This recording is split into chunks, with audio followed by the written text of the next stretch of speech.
So, hi guys! So, magkita-push tayo ngayong araw. So, samahan niyo ako. Ngayon gabi, wait lang.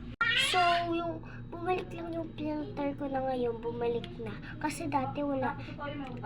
Kasi yung nakaraan, nawala yung filter ko.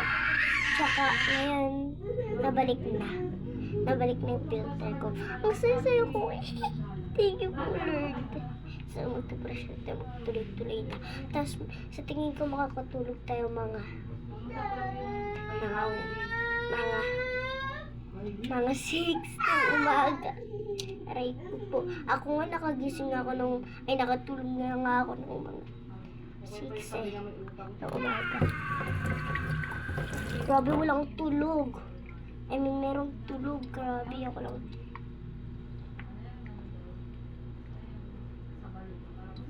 Okay na ito. Kasi hindi din ako sanay sa mga ganitong place. Yung isa pa. Yan, yun yung isa.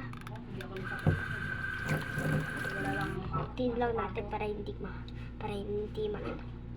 Kahit nga nasabi siya na may nakakabidyo sa kanya eh. Si Marcos?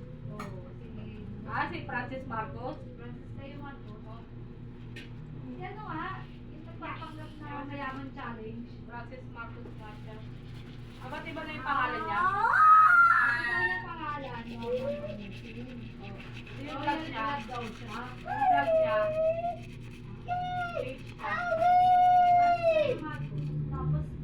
nagpagawa siya ng bakit may pangalan siyang Francis Kayo Marcos. Kasi hindi na, gusto naman yung nanay ko. Second child daw siya. Pangalan niya daw, Norman Mahuto. Pinalit siya daw ng mama niya. Francis Kayo Marcos kasi anak daw siya ni Marcos. Kasi hindi pala daw si Marcos, hindi yung kapatid pala daw ni Marcos yung tatay na. Kasi sabi nila, di ano pala sila, makapit pala yung nanay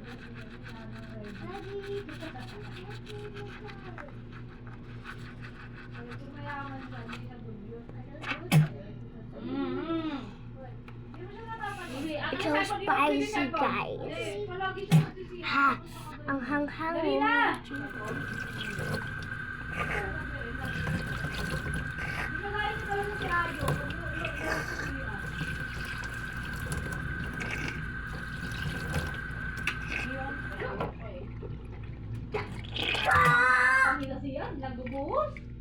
So, sa part 2 na lang.